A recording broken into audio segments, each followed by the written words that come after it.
It's me, Galen. How are you? Is it too dark? I don't know. I don't mean the content. I mean the ambience. I like this. First sort of 15 minutes when there's nobody there, I can adjust all my bits. I can move things. So I can move this out just that now. I was going to have coloured lights on, but I can't find the button. Yeah. So I shall start with a sort of brief outline of the week until people start appearing for a chat, and we'll just chat, really. And if nobody appears for a chat, I'll chat to myself for about an hour and a quarter, finish at 9 p.m. Greenwich Mean Time. And I'll come back next week. I've noticed as well that the majority of people who are watching this are not watching it live. They're watching the repeat. So, hiya. It's really nice to see you. Yeah, so this week, as opposed to last week, the purchase of the new premises is continuing. It's all agreed, apart from the final few bits and bobs with banks, really. Solicitors are doing their thing, and we are waiting. We have a couple of bits of paperwork to submit, but the people that need to give them to us, their system's gone down for the last 2 days, so they've not given them to us, so we can't give them to anybody else, and it's all gone. So that's where we're up to with that.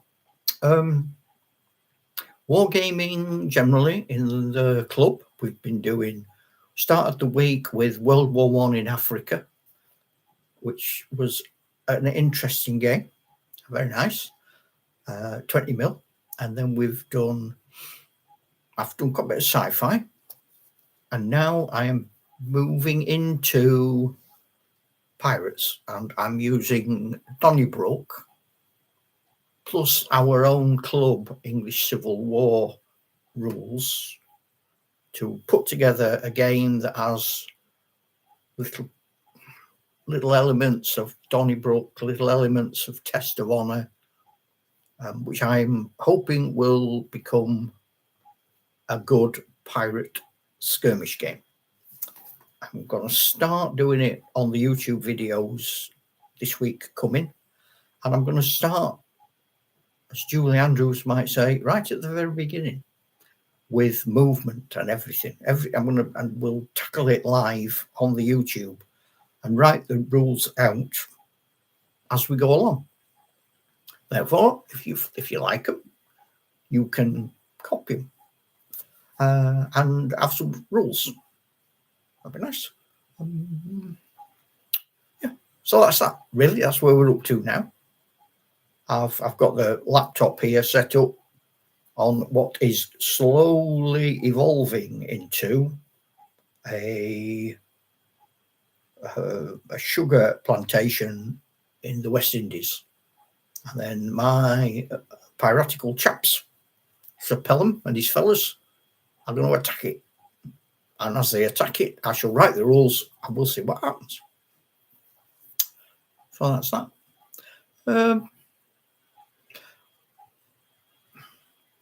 I'm still unsure as to what I think about the having the Witchwood music playlist as one of the 3 playlists on the site. We've got Galen's got Parkinson's, which is wargaming, with bits of random stuff.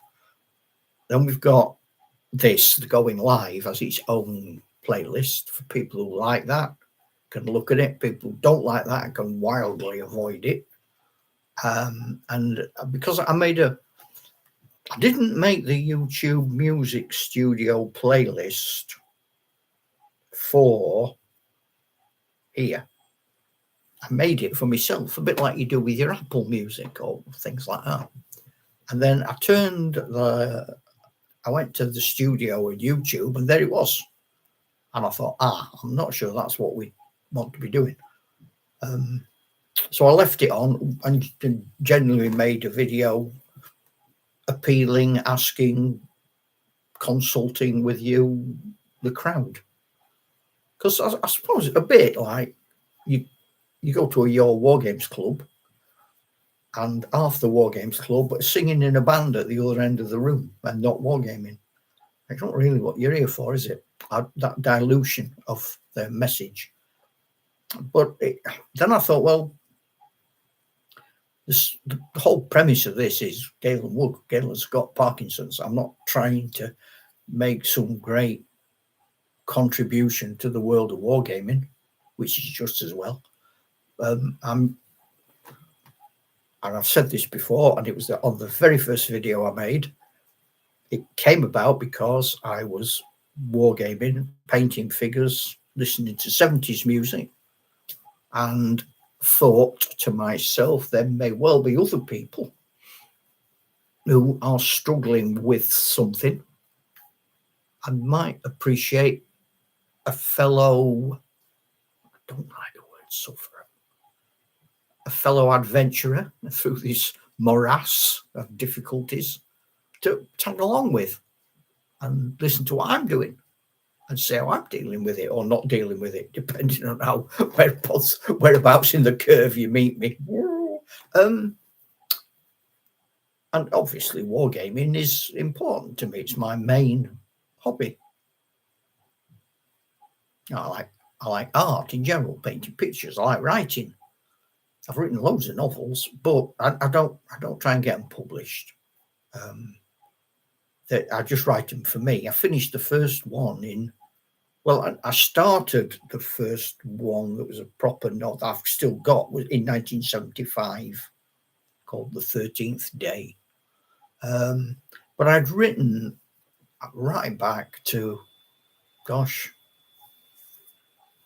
it's been 7 or 8. I wrote a story. My mom still got it, or certainly she had it until recently, which in my mind would have been a magnificent piece of work. And it was a ghost story set in a Confederate fort in the American Civil War. As it turns out, when I looked at it, it was a sheet of A4 folded with a big drawing in the middle of soldiers shooting each other, drawn in crayons, and the writing of a 6-7-year-old scrolling all over it. But in my head, it wasn't. It was a magnificent piece of work. And I've always written. I like it. And if you watch my videos, you'll see I like writing the stories of all these characters. And so the pirates have already got names. I know who all the crew are. I know where they live. I know where they're from. I know how old they are. And as they progress through the adventure, I will add to their stories. It's not for anybody. We play. There's a seaside town on the south coast called Paynton, and they have a wargames club, and they do World War II using rapid fire. I went infrequently a few times, and I was given command of an American artillery battery, 105 howitzers. And I generated an entire backstory for the family of this commanding officer going right back to before the War of Independence, when he was first an immigrant to America in the 17th century. Didn't do it for anybody's benefit. I just did it because I like it. I like to know who my characters are, which I'm not a big fan of sort of random wargaming without any backstory. You know what I mean? Like, so on Sunday we played this World War I Africa game, but I had no vested interest in it. None of the characters had anything to do with my world. They were just plastic figures. I try to involve myself at a personal level, but it gets hard when you are not directly involved. I'd much rather fight a campaign where people are developing as characters and relationships are developing, and we can see what's happening, which is what I shall do with the pirate game. So we'll see how that goes. But yeah, generally speaking, the music stayed on because no one has said anything bad. I've had some positives, no negatives, and a lot of so what. So at the moment it's still there, but it's plenty of opportunity to comment. It ain't. I'm not pretending it's good. I'm not pretending it's anything. I'm 70. It's just what I do. When bad things happen, I write a funny song about it. And when I'm very happy and manic, I write sad songs about it. And sometimes I have strange thoughts and I write songs about them. And it helps me cope. And I'm lucky enough to have friends who are great musicians who are prepared to give up their time to help me in the studio to make music. I don't know how long that's going to last. I mean, a lot of people, performers and so on, get diagnosed with Parkinson's and instantly retire. Oh no, God, no, that. I'm not doing that. I shall keep going and keep going forever until bits of me I physically go bonk, and then I can't. I mean, I don't know. Sometimes I wonder how long that'll be. It'll be a long time. Don't worry about it. But yeah, it's always an interesting thing, isn't it? What else has been happening? Weather's cold, hence my big jumper. It's freezing. Sartorial elegance has gone right out the window. Probably forget that for a bit. I've considered a podcast. I say considered because I've been considering it now for about 6 months. But I'm not sure what the ramifications of it are. So I'll have to, perhaps, I don't know, I've never even heard a podcast.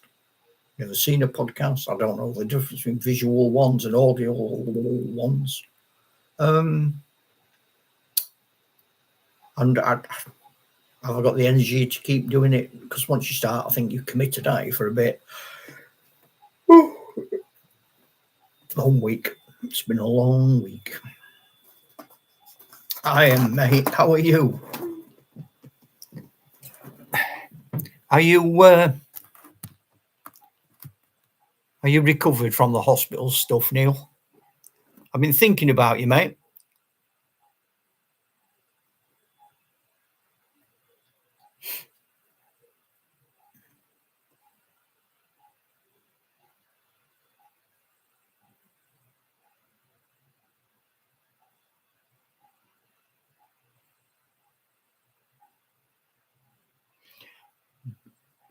I was talking to my brother up in Rotherham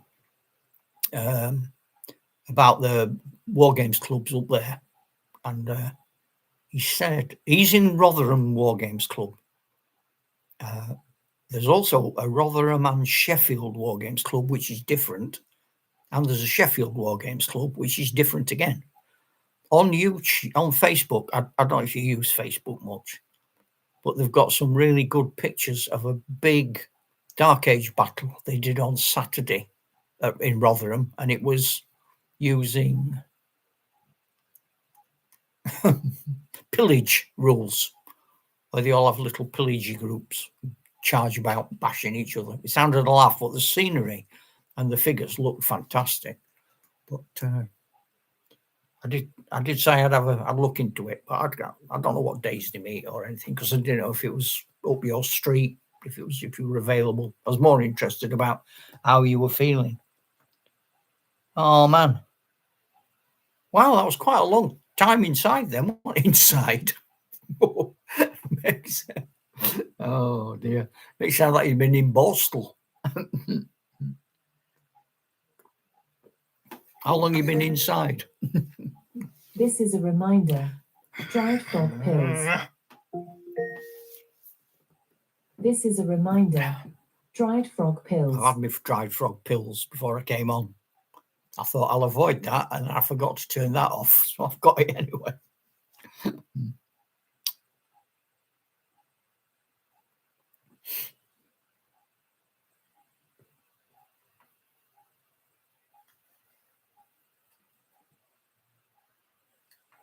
Well, I'm assuming you're sort of feeling proper now. Wow. Yeah. Well, I was thinking about you, dude. So I know that means bugger all, but I was.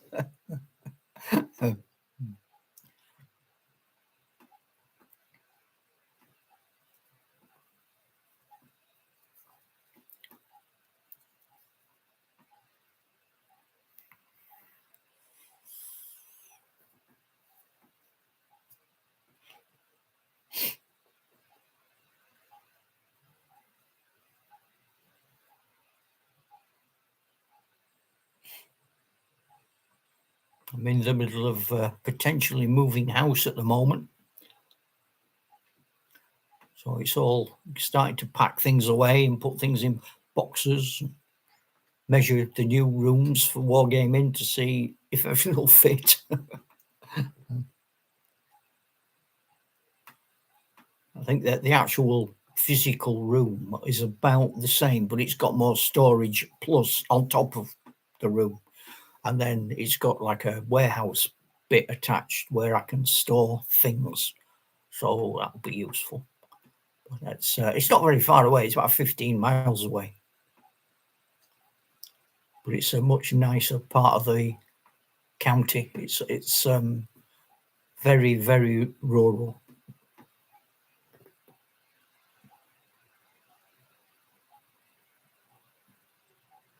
Oh, cheers, mate. Well, I hope they made you laugh. I'm glad I don't do anything heavy. You know, you're laid in hospital with you, not failing. You put it, I think, oh, Galen will cheer me up, and I'm going, oh no, God, it's all bad. It's all gone wrong. I'm on a journey. I'm on a journey. Oh no, can't be doing people who are on journeys. Sod of. I give torches. I give torches to the NHS when all the lights go out. I give talks to people with Parkinson's who've just been diagnosed for the NHS, and I did one a couple of weeks ago. Oh, cheers, man! I did one a couple of weeks ago, and I went on being my usual bugger it and be a warrior and fight. That was a soft, could grow up, and then the woman that followed me. She was talking about ointments and things to rub. Ooh, and how poorly you're going to feel when things will stop working. And exactly the opposite message to what I was giving. All about rubbing crystals on you, shoving crystals up your nose. Listen to whale song. So, I was talking about Beowulf and fighting Parkinson's like it was a dragon. And she was talking about giving up. Then we had a big row because I said something that she didn't like. So right in the middle of the thing in front of the whole audience, we ended up with this severe difference of opinion. It was very funny.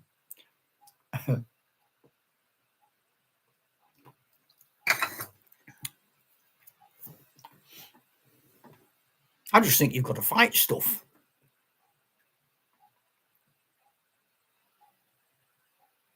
I've just watched a YouTube thing tonight about a Canadian in World War II. Have you heard of a guy called Leo Majors?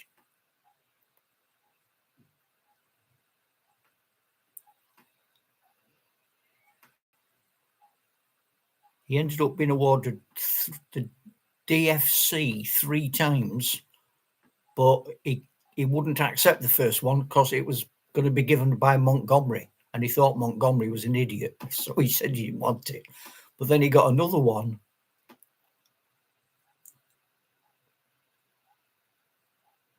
Do you know, I don't know those books, Neil. Is it Dark Age-ish or... Let me have a... I've got a... Pardon my shoulders.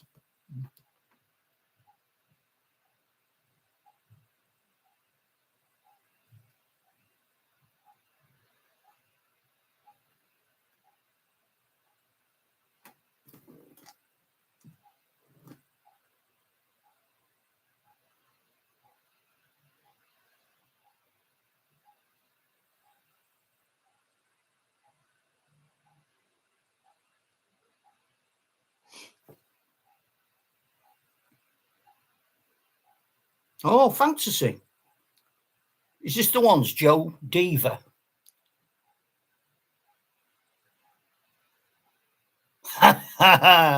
Rolando! Nice to see you, mate. We're talking about, can you see what we've talked about before? Lone Wolf, excellent. All right. I'm looking on here. I've never heard of them. Oh, they've gone. Solo RPG adventure, where you are Lone Wolf, Kai Lords, Warrior Monks. Oh, Psychic Disciplines. Magna Kai. Grandmasters, New Order. Oh, I like that. Characters build from book to book, vivid world building, replayability, multiple paths. I found this to do. I don't know if this helps or is any use to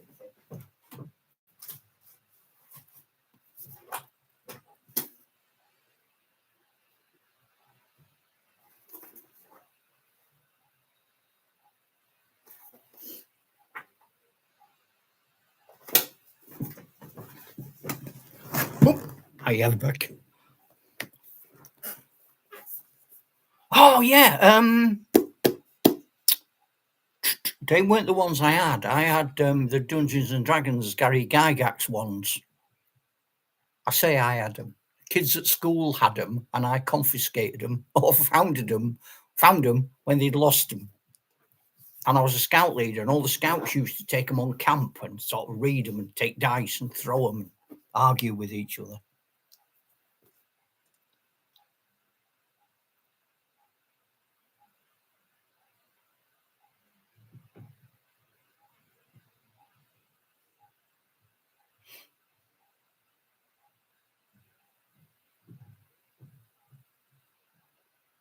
If you bear with me, I might have one.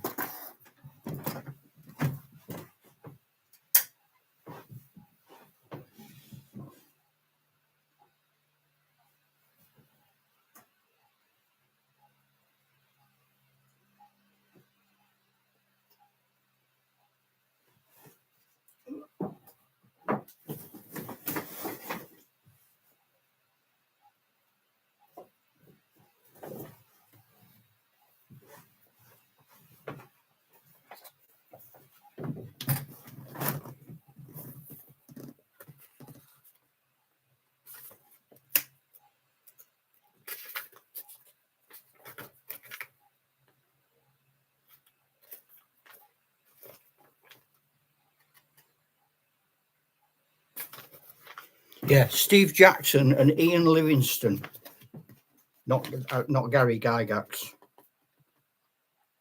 Russ Nicholson illustrations. Published by Penguin. So this one is Warlock of Firetop Mountain. And it's those, you sort of read that. I don't know if you can read it. But you read that and then it asks you questions and you turn to different pages or you throw dice and stuff. There we go. That's I've only just read what you've written, Rolando. I keep calling you that. I don't know if that's right. Yeah, that's I'm waving it. Woo, look at me. Because my son uses these. Have you seen these? They're a bit basic, but they may sort of make you think.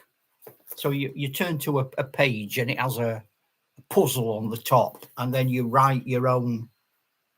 Pick up the book that's closest to you and choose the first full sentence that appears on the top of page 32 and use that line to create a Dungeons and Dragons scene, a character, or a full world. So it's like inspiration for role play character writers and world writers.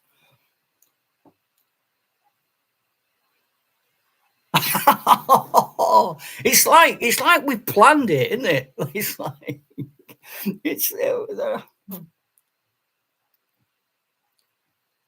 wow, it is like we planned this. It's like the war game, the role-playing gods smiling upon us.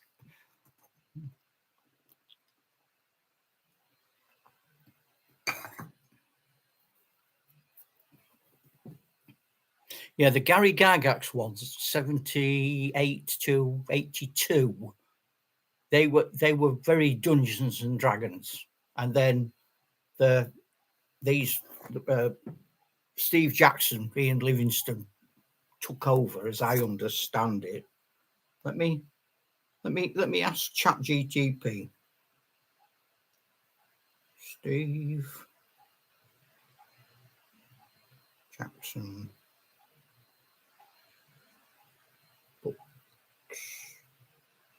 books.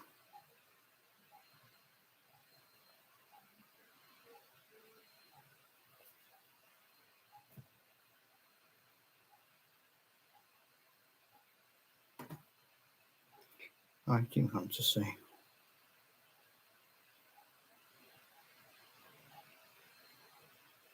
Did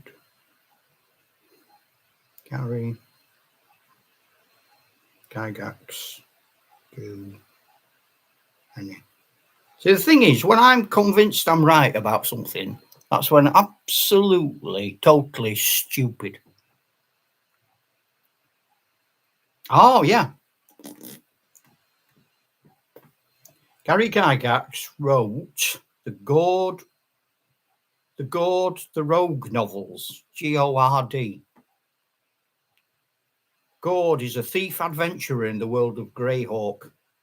Saga of Old City, 1985, right through to Dance of Demons, 1988. Full novels, not game books. Then he did D&D Original 74, Player's Handbook, Monster Manual, Dungeon Master's Guide, 74, Unearthed Arcana, Dungeonland, Legendary Adventure RPG books, 99 to 2000s. He wrote fantasy novels, including The Anubis Murders and The Infernal Sorceress. RPG books. Oh, I didn't know it. Yeah. No, that's true.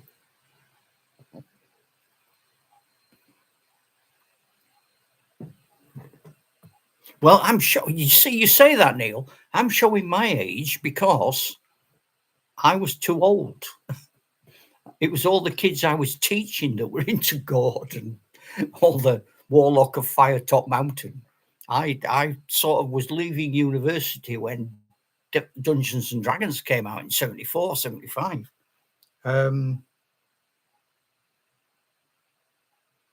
Greyhawk, Forgotten Realms, Gloranther, Shadowrun, Traveller.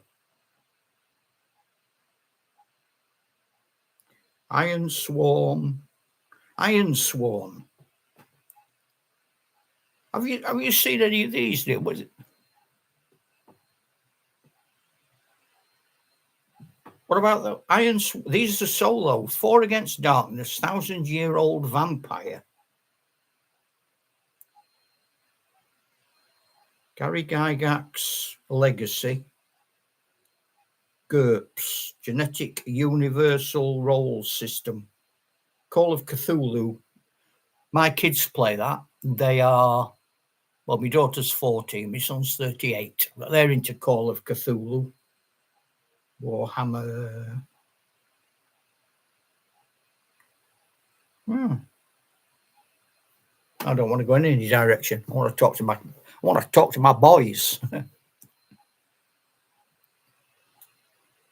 I didn't, but I had friends that did. I had a mate in a war games club I was in Burnley, who was well into Michael Moorcock. But and people, we were all reading so much fun because we'd sort of done, once you'd done Lord of the Rings, you did Narnia and you did Wheatstone of Brisingamen and Alan Garner, and then you just went off in weird directions. What was it called? Michael Scott Rowan, people like that. There was a book called The Knights of Dark Renown, which people were reading, and so much good fantasy. One-off books. I mean, I went down there. I read Do you remember? Did you read? I'm trying to forget if you saw the horrible film, John Carter of Mars. Those books, the actual books are good. Tarzan, Conan, the books of Conan that he wrote, I thought they were fantastic.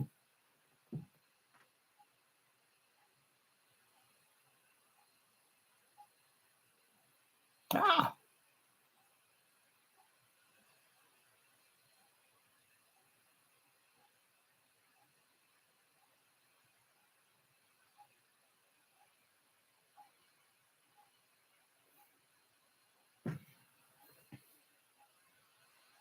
I noticed on YouTube a lot of gamers, war gamers, fantasy gamers, sci-fi gamers, have channels that are called something God, old God, and I didn't know what it was.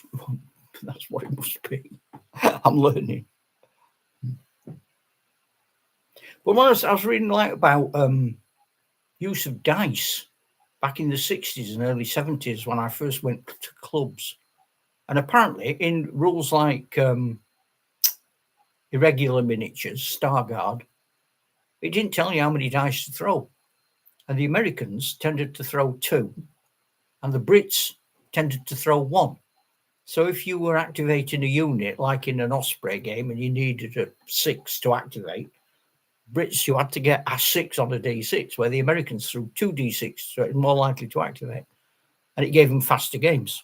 Because in some of the early 1971 McEwen miniatures rules, there are creatures that are impossible to kill, like with one shot. So you can't kill a robot because they're too tough. You've got to have 2 or 3 men shoot at him at the same time. I did a Call of Cthulhu, and it was set in Alabama. And I was a detective like Humphrey Bogart, sort of Sam Spade character. And we were looking for the mayor's kidnapped daughter. And there was some weird activity going on at a quarry. But when we went into the forest, we came across an old cabin, and some silly beggar opened the boxes in the cellar, and they were full of Confederate soldiers' skeletons who all came to life, promptly pursued us all around the forest while we fired. I only had a derringer. I didn't do a lot of damage with my D6 of damage if I managed to hit someone. I'm having a bigger gun next time I play. I'm going to be like Clint Eastwood.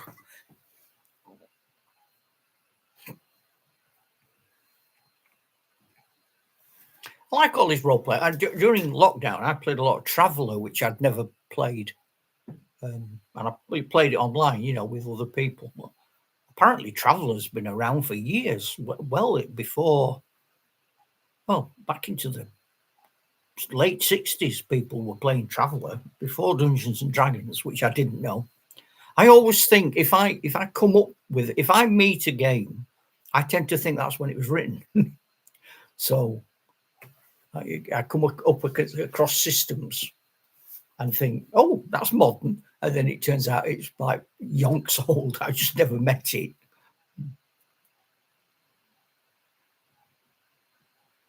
Yeah. It was some American guy had put it together. Actually, no, it's not true. It's a Brit who's married to an American, lives over there. And we did it online. But did quite a lot of role playing during COVID. It was good. I'm not saying it was good. No, don't get me wrong. That's not what I meant. I don't mean it was good. I meant it was nice having 2 years of not living next to a busy main road with loads of traffic and not having to go to work and not having anybody knock on the door to bug me.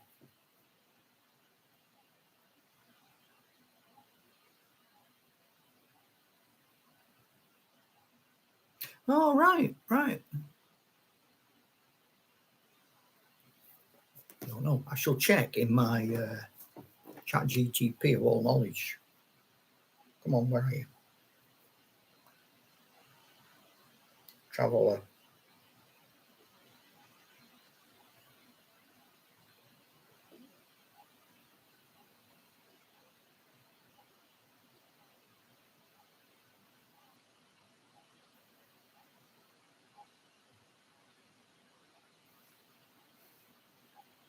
First released in 1977.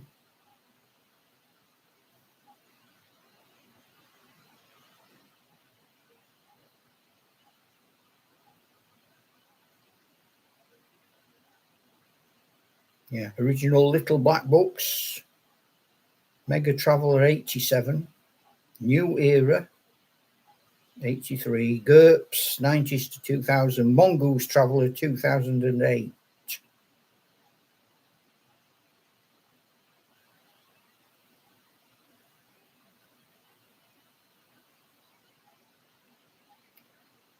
Ooh. Made it.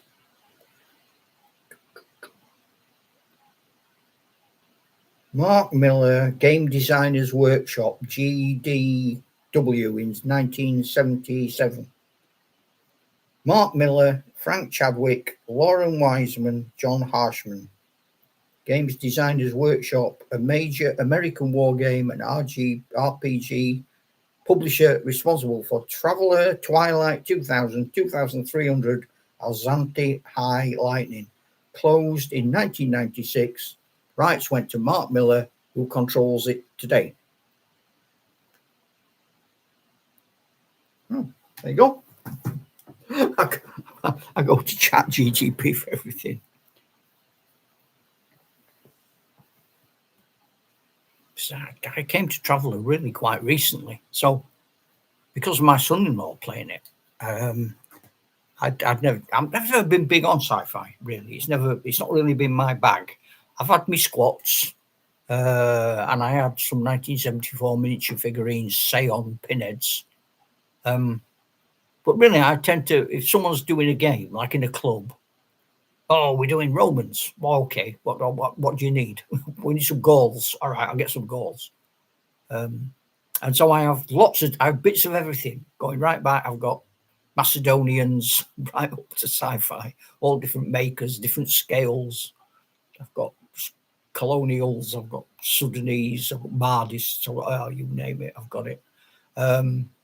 Just because people have said that's what we're playing at the moment, and because I don't want to miss out, I buy whatever it is they're playing, and I stick my platoon or company or battalion in. Off in it goes.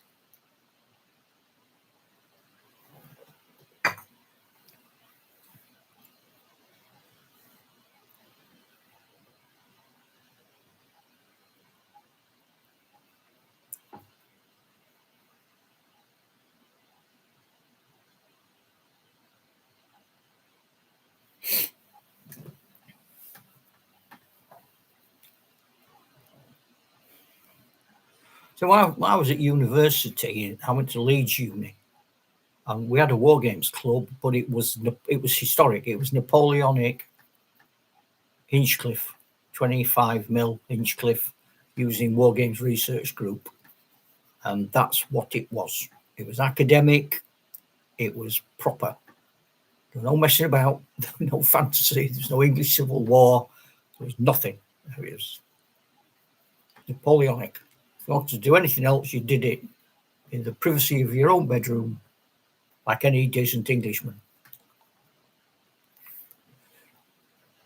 Start parading round with an army of dwarfs. What's the matter with you?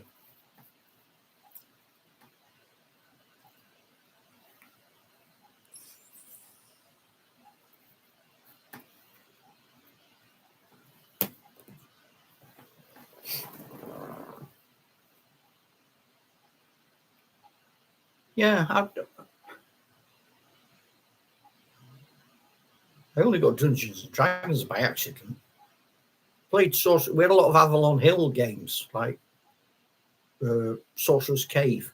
And then at school, back in the early 70s, late 60s, we played Diplomacy and Kingmaker. They were the two biggies that we all played. And used Airfix soldiers. When we went to town, got a box of Airfix soldiers and had to play with them without really knowing what the heck we were doing. Simpler times, methinks. Happy days. When I was young, I was firm buttocked.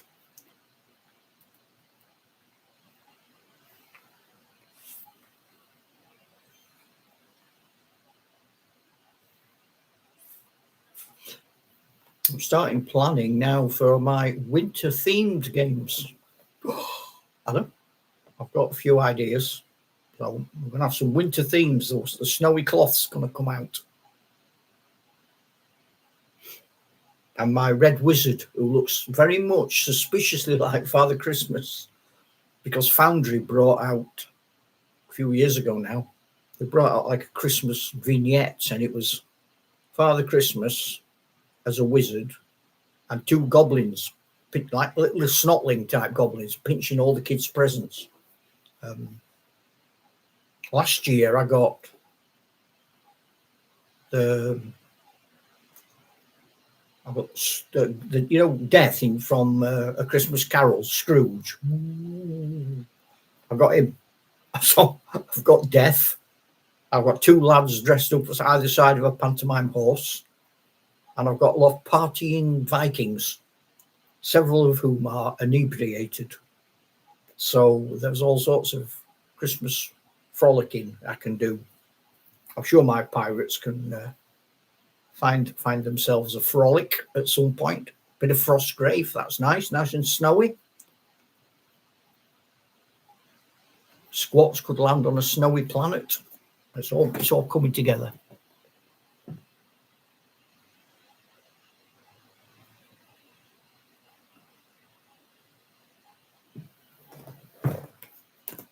Yeah, I don't remember anything from Traveller until lockdown. And somebody said, "Oh, we play Traveller, and it's like a role-playing space. Do you want a game?" And we'd like meet every Thursday on Zoom or whatever it was and play. Is it? And I've played fantasy games online. Is it roll D20? You join in and somebody puts a game on. You can't see anything until you light a torch, and then the whole screen goes and shows you more stuff. I did quite a few of them during COVID as well.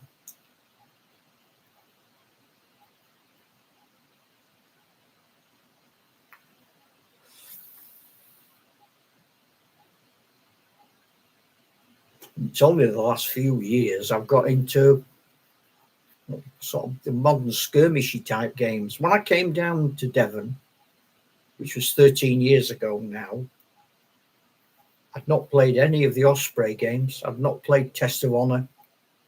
And then I joined a club which ostensibly was for Warhammer. It's called the Slayers in Barnstable. And I went to the Slayers, and in the corner of the room were a group of about a dozen blokes playing historical games. They were playing muskets and tomahawks. So I gravitated towards them. But it's not exclusive. You can play, anybody's got a game on, they'll let you play, which is nice. So I've played a lot of different things there, because they have, at the end of every month, last Sunday of every month, we had a big game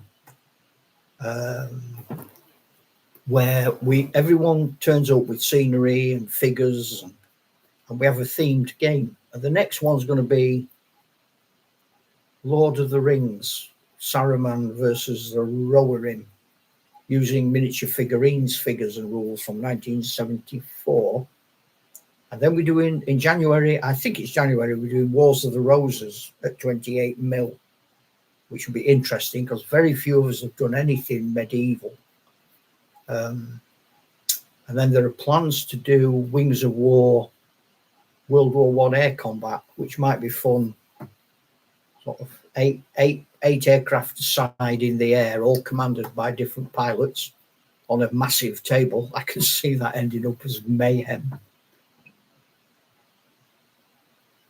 I'll do what I always do. I'll fly around out of everybody's way. The moment anybody looks like shooting me, I'll go home.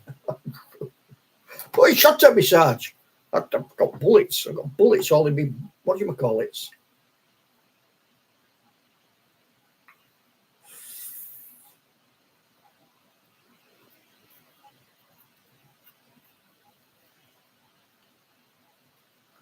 if any of you are bored over the next few days, there are several YouTube videos about a Canadian soldier called Leo Majors. Watch them. I'm not going to say anything more than that, but Second World War into the Korean War, and this guy is unbelievable. If you want, they only last sort of 10, 20 minutes. If you want to see something unbelievable, I'm guessing you've not heard of, because I haven't, but not that means anything. I've got a big cup growing out the top of my head. Get rid of that straight away. Just what continuity people should have spotted that. So yeah, I've got a cup growing out on my head, balanced on my head. So yeah, Leo Majors. Well, have a look. If I remember next week, we can talk about what you thought. And I've been looking at a site called, I'm sure it's called Gold and Gunpowder, about pirates. It might be called Gunpowder and Gold, in which case I've sent you to the wrong place. But it's just about pirates, and it's seriously in depth. Like an hour and a half about the different nails they used. But if you want to know anything about pirates, that's the place to go. He knows far more about pirates than he should. Brilliant site. So that's worth it. I found that worth it. This week, I just watched last night BBC One, the Fall of Empires, the Roman one, which I found interesting. Again, not a period I'm bothered about particularly. I don't know how much they impinged upon my life. And there was also a thing on, I don't know if it was Bettany Hughes. Is it 8 Days that changed Imperial Rome? And the first one was about Hannibal.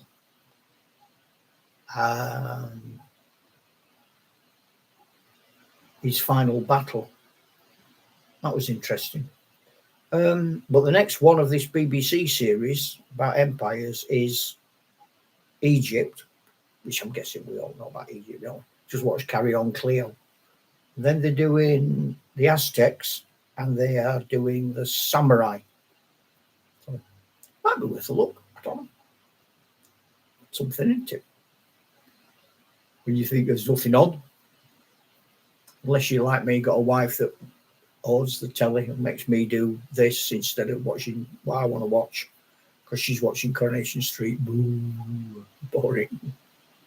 I went down early the other day, and Coronation Street was just finishing. I've not seen it for years. And I went down and didn't know any of the people on, and I heard the last line of one statement, and I pretty much summed up the entire 6 months story for her from that story, that line, and the fact that these stories are always exactly the same. And so predictable, it's laughable. Oh dear. That's what's setting up me. Let you look at this. I don't have to look at that. I knocked a few things over while I've been filming, but I'm just setting up my trading post for my pirates that do that. So this is like their sort of workshop area, and then pirates and the 3D ship over there that I've not painted yet. And then if I go around that way, you can see the church. If I go back to me and I go the other way, I can show you the slave village. There. It's the slave village. So I'm just in the middle of setting this up because I'm going to start writing my own scenario and rules for our pirate game.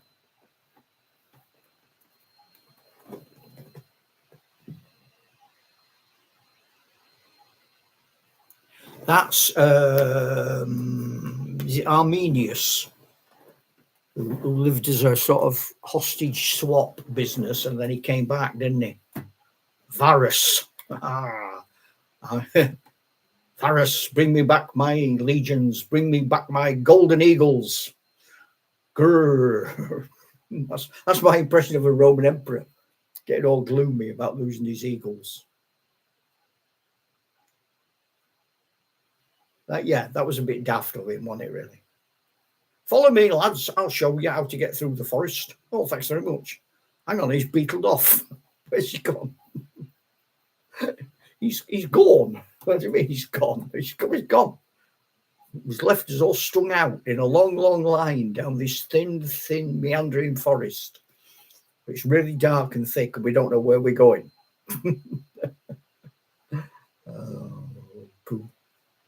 My brother, my youngest brother, was in a reenacting group, a sort of really significant one, where they did work for Jorvik museums and places like that. And he was telling me about a time when they were asked to be a Germanic tribe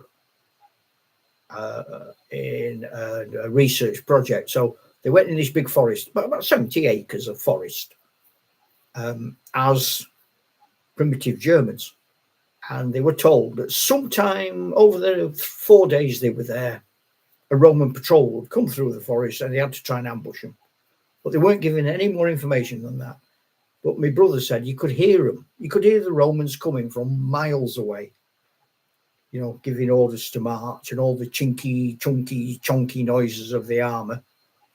So it's not surprised they got jumped, is it, really? And he said the Germanic tribes that they were really sort of light, camouflaged, jumped up by the side of the path, peppered them. The Romans turned to face them and formed shield, wall, testudo, and then the other half of the Germans were behind them and jumped up, hit them at the back, and then they all disappeared into the forest. And yeah, it wasn't good, was it? I read once how many Romans died in there.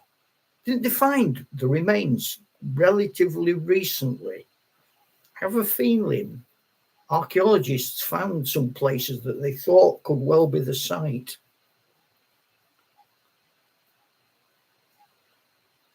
There's a thing, is it on Netflix, which I'm not mad keen on, which depicts that story, that the romance bit of ladies being kidnapped and taken back to Rome is a bit silly. It's mad, isn't it? I watched a thing this week about Hannibal's first victory against the Romans. And the casualty rate, they were saying it wasn't really matched until the Somme. What always tickles me about that is Hannibal defeats the Romans, kills so many men. There isn't that casualty rate in a single day until the Somme. And the following year, the Romans, who were basically a city, and at that point not a massive empire, although they were an empire, I grant you that, they turned up with the same number of armies. Spartacus defeats legion after legion. They keep coming back. Boudicca defeats 3 legions. There's still another one. Where are they getting all these lads from? Come on. What? Join the Roman army. I'm not Roman. How many Romans do you think there are? I don't know. You look Roman. What do you mean I look Roman? Well, you look Roman too. You're roaming about. You're roaming about. It just amazes me. You know, so they lose, like Neil says there, 20,000 in the Chudderberg Forest, 3 legions. Don't seem to dint him at all, does it? They don't seem overly bothered by it. That thing that I watched on the BBC iPlayer, the Fall of Empires, is about Alaric and the Goths, and that's interesting. Because basically they're looking at how empires fell in the past and how the same pressures are affecting them today. So the Romans dealt with the immigration of the Goths across the Rhine very badly. They had an incompetent leader. They had a massive gap between the wealthiest Romans and the poorest Romans, and the wealthiest Romans weren't giving the money to the state. They were finding ways of dodging taxes. So the state was getting poor. They had an incompetent leader. They had massive pressures of immigration from the Goths. And then the emperor got all paranoid and had his only decent general executed. So when it all kicked off, it went very badly, very quickly.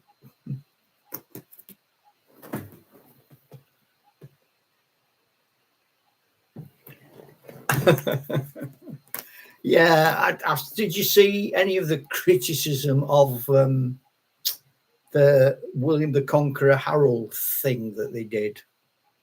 I mean, I like my history to be historic. I personally am all in favour of properly represented minorities. I don't like the unfairness, but my history, I need to be historic. And I understand why it's not, but it won't. I don't know. It just devalues it, doesn't it, really? I think. That Robin Hood thing, is that the one with Sean Bean in it as the Sheriff of Nottingham? Because I only saw, because I think it's on Paramount. You can watch the first episode, but then you have to pay for the second one. What? Well, I don't know if that's the same one, but that's the one with Sean Bean as the sheriff. That looks quite new.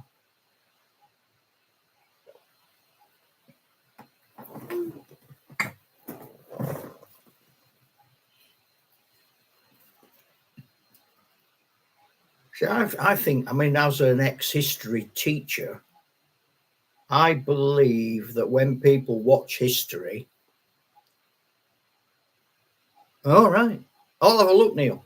I just think when the trouble is, and it's the same with fantasy, people go to the cinema, they watch Lord of the Rings at the cinema or The Hobbit, and they think they've read it, and they think that dwarves and elves fall in love with each other, and they think that elves throw dwarfs across chasms, or the elves slide down battlements on a shield like Errol Flynn, or run up elephants' noses. And it annoys me. It annoys me. It annoys me to the point where my family tell me to leave the room for picking details out of things. But I think it's a shame. People look at history and they go, oh, wow, I didn't know that. He was an Eskimo. So, no, he wasn't. That's just how they cast this bloke. And I don't know. I wonder if it worked the other way. If you cast Shaka Zulu as David Tennant playing Shaka Zulu. I don't know. I think history should be left alone. It's like the prejudging of history as well. I had one of my professors at university when we were doing history said to me, you should judge historical character by what their world was like when they were 21 years old age, not what our world is like now that we are 21 years of age. Obviously, at the time, we were 21 years of age. And it's very true. And I think you can't blame someone for holding certain opinions when they were 21, 2,000 years ago, and say they shouldn't have had that opinion. It's not nice. But that's not nice now, isn't it? That don't make sense to me.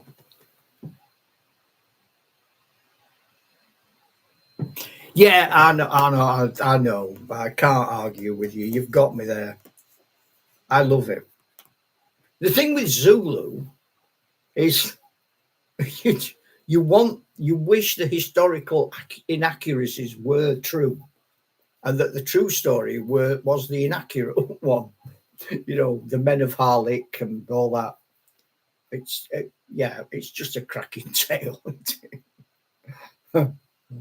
And to be honest, Neil, if I'd not seen the Michael Caine version, I would never have known that story. So I would never have gone to look for the real story anyway.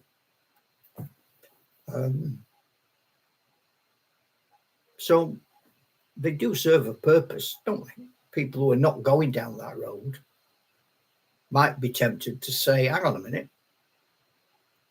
I enjoyed that film, or I enjoyed that series, but now I'm looking at it, that don't make sense. I'll look at it in a bit more depth.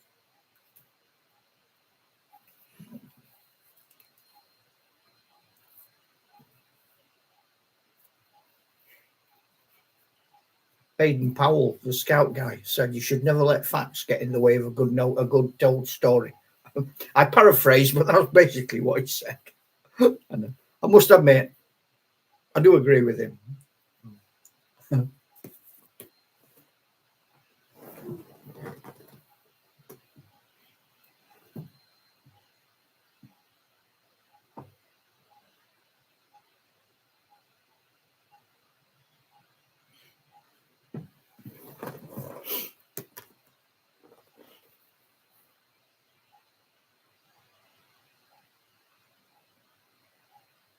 I found on YouTube, I found a list of, I'm not particularly interested in the American War of Independence.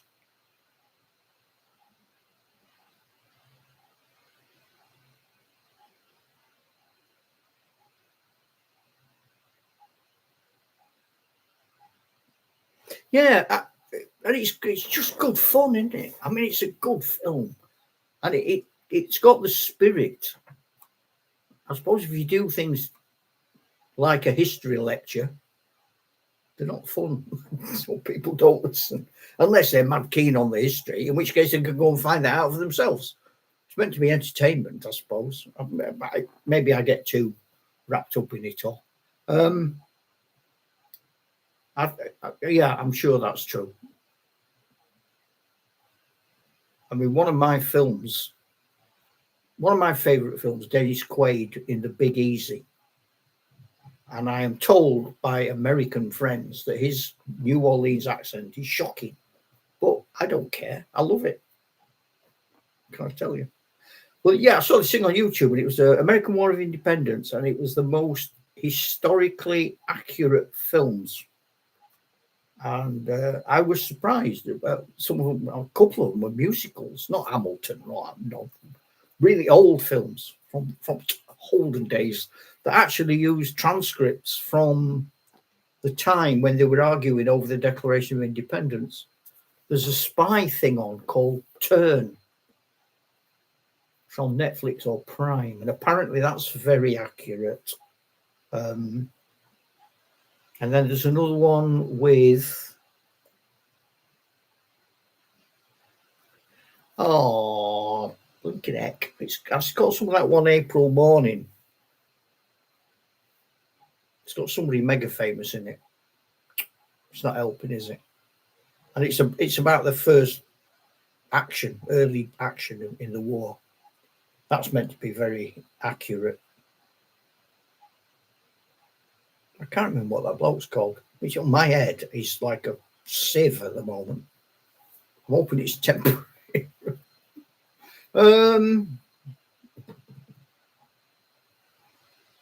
He was in things like Apollo 13, and he's all grizzled and growly. And a good actor. And I can't remember what he's called. It'll come to me. As soon as we finish this, like 10 minutes, I'll go, oh, yeah, it were him. I'm going to look it up. Get fed up. What are you going to do Friday night? I don't know. Let's go and watch Galen. Look at ChatGPT.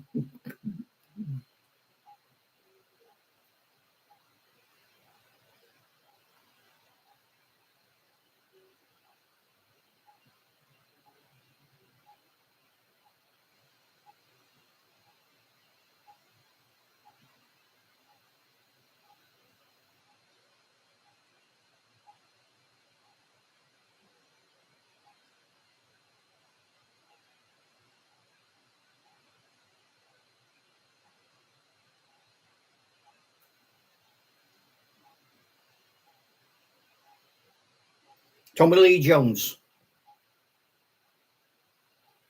Tommy Lee Jones. It's not called what I thought it was. April morning, 1988. Tommy Lee Jones. It's tragic, isn't it?